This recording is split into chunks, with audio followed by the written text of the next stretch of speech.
juga mereka kaget, kenapa tesis di Indonesia tuh tebal-tebal, sementara di sana ya cuma, maksimal 50 lembar. Perkenalkan, aku Panca dan aku adalah mahasiswa S2 di UGM, tepatnya di jurusan Ekonomi Pertanian. Dan kemarin aku berkesempatan untuk mengikuti program dari Uni Eropa, yaitu Erasmus Plus Student Mobility. Sebenarnya apa itu Erasmus Plus? Mari kita bahas. Jadi Erasmus Plus ini merupakan salah satu program yang dicanangkan oleh Uni Eropa yang tujuannya adalah untuk pembelajaran, pelatihan, dan juga pengajaran. Jadi sasarannya bukan hanya untuk mahasiswa, tapi juga tenaga pengajar, kemudian juga staff untuk meningkatkan kapabilitas atau kemampuan mereka dalam bidang mereka masing-masing. Apakah fully funded?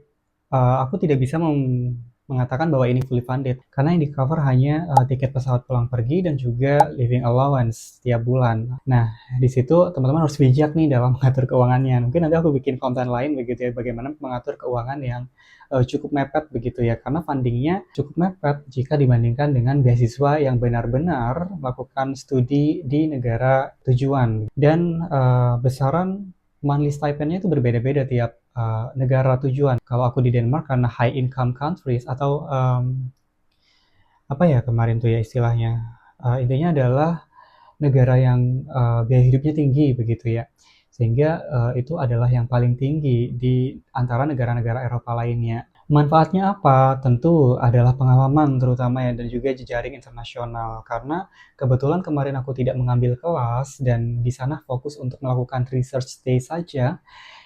Jadi kayak kolaborasi riset tuh di sana kuat banget gitu, dan ini jadi potensi buat aku untuk bisa mengembangkan atau melakukan riset-riset lain kemudian berkolaborasi dengan mereka. Dan tentunya adalah cara peneliti di Indonesia dengan di Eropa tuh berbeda, sehingga aku bisa adapt apa yang aku dapatkan di Indonesia dengan yang ada di Eropa, dan sehingga lebih refine terhadap tesis aku. Jadi disclaimer dulu, aku ke sana adalah untuk melakukan traineeship, tapi traineeship-nya ini adalah untuk penelitian, jadi research stay, di mana pembimbing 1 dan 2 aku dari Indonesia, kemudian pembimbing lainnya adalah atau co-supervisors itu dari Aarhus University. Jadi kemarin aku ada 2 pembimbing tambahan dari Aarhus University.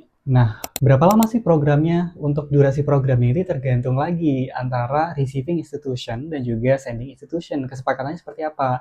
Karena lagi-lagi Uni Eropa menyerahkan sepenuhnya ini kepada sending institution dan juga receiving institution. Sending institutionnya adalah UGM, receiving institutionnya adalah Aarhus University.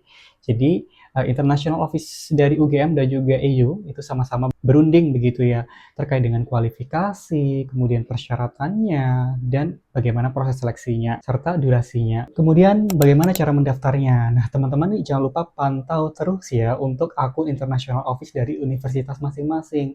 Kalau di UGM ada OIA UGM, di situ dipantau apakah ada peluang untuk mendaftar exchange program, baik yang didanai oleh Erasmus maupun tidak. Nah, di situ banyak banget informasinya, jadi teman-teman tinggal ikuti saja, karena nanti di situ juga dicantumkan persyaratannya apa saja. Bagaimana tingkat persaingannya? Nah, menurutku ini rendah ya, karena seleksinya hanya antara UGM dan Aarhus University. Kemudian tahapannya apa aja? Kemarin aku submit dokumen ya, beberapa dokumen seperti proposal penelitian, karena tujuannya di sana adalah untuk penelitian gitu ya.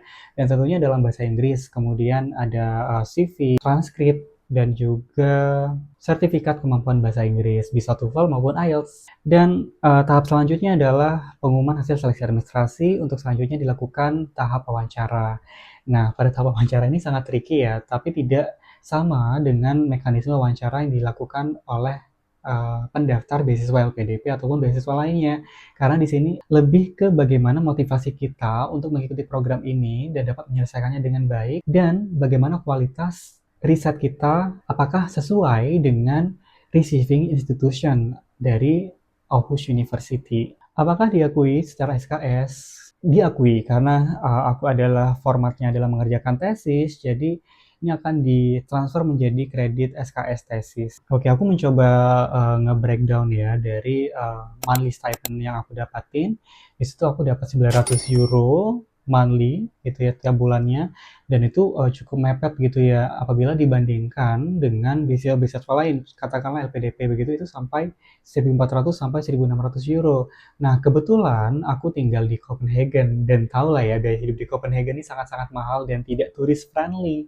Nah, jadi harus berhemat dan bagaimana caranya untuk bisa cukup 900 euro itu. Dan alhamdulillahnya aku kemarin juga dapat tiket pesawat yang lebih murah. Jadi aku bisa saving dari transportation cost-nya. Meskipun di accommodation-nya tidak dapat dormitory karena lagi-lagi aku research stay bukan untuk mengikuti perkuliahan. Jadi ini sangat PR bagiku untuk bisa menemukan accommodation. Terlebih aku tidak menggunakan resident permit atau student visa gitu. Jadi aku hanya menggunakan visa turis. Jadi hanya maksimal 90 hari. Jadi pas 90 hari aku kembali ke Indonesia. Jadi selain funding yang menjadi tantangan, yang menjadi tantangan berikutnya adalah apa ya? Kalau bahasa menurutku tidak ya, karena meskipun Denmark punya bahasa sendiri yaitu Danish, tapi mereka semuanya tahu bahasa Inggris. Jadi aku nggak menemukan kendala di situ ya, di bahasa ya. Tapi mungkin budaya begitu ya, karena di sana sangat berbeda dengan di Indonesia dan terutama di sektor transportasi begitu ya. Kaget tidak menemukan gate seperti yang ada di stasiun-stasiun kereta. Jadi uh, kejujuran adalah yang utama di sana sih. Jadi kamu beli tiketnya pakai kartu ataupun pakai aplikasi gitu ya, di aplikasi. Jadi nanti kalau misalkan sewaktu-waktu ada pengecekan, disitulah akan dicek oleh petugasnya. Tapi kadang juga gak dicek. Tapi ya jangan bikin malu Indonesia lah ya kalau ke luar negeri gitu ya. Nggak beli tiket tapi naik transportasi umum tuh kan sangat tidak boleh ya mengambil hak orang lain. Menurutku cari makanan halal nggak terlalu sulit sih di sana. Ya meskipun populasi babi itu lebih banyak daripada manusia ya di Denmark. Oke, terakhir, apakah Erasmus Plus ini worth it? Menurutku sangat worth it bagi kamu yang ingin mempunyai experience belajar ke luar negeri terutama di Uni Eropa karena memang ritme belajarnya tuh berbeda. Bayangin, ketika aku di sana gitu ya, aku malah tidak di-push untuk menyelesaikan, tapi justru nggak apa-apa, yang penting slow aja gitu. Jangan push yourself karena tesis ini gitu. Dan juga mereka kaget, kenapa tesis di Indonesia tuh tebal-tebal, sementara di sana ya cuma maksimal 50 lembar. Tapi kualitinya menurutku bagus sih, kayak kalau misalkan kita bertemu gitu ya, berkumpul dengan para peneliti lainnya itu, mereka menyampaikan ide penelitiannya itu sangat mind blowing banget, yang gak yang seperti dampak ini terhadap ini, tapi kayak mereka ini social sciences loh ya, maksudnya bukan STEM, tapi mereka bikin permodelan gitu. Itu yang bikin aku takjub sih. Jadi ya selagi ada kesempatan, ya udah dicoba aja apapun itu ya, nggak cuma dari Erasmus Plus, tapi mungkin ada kesempatan-kesempatan lain. Who knows? Itu adalah kesempatanmu. Jadi lebih baik gagal tapi udah mencoba daripada gagal karena tidak mencoba, ya nggak sih? Jadi itu adalah gambaran sekilas tentang Erasmus Plus. Jadi buat teman-teman yang tertarik, silakan. Mungkin teman-teman juga ini ya bisa konsultasi ke International Office dari universitas teman-teman. Apakah ada peluang untuk mengikuti program Erasmus Plus ini? Bye-bye.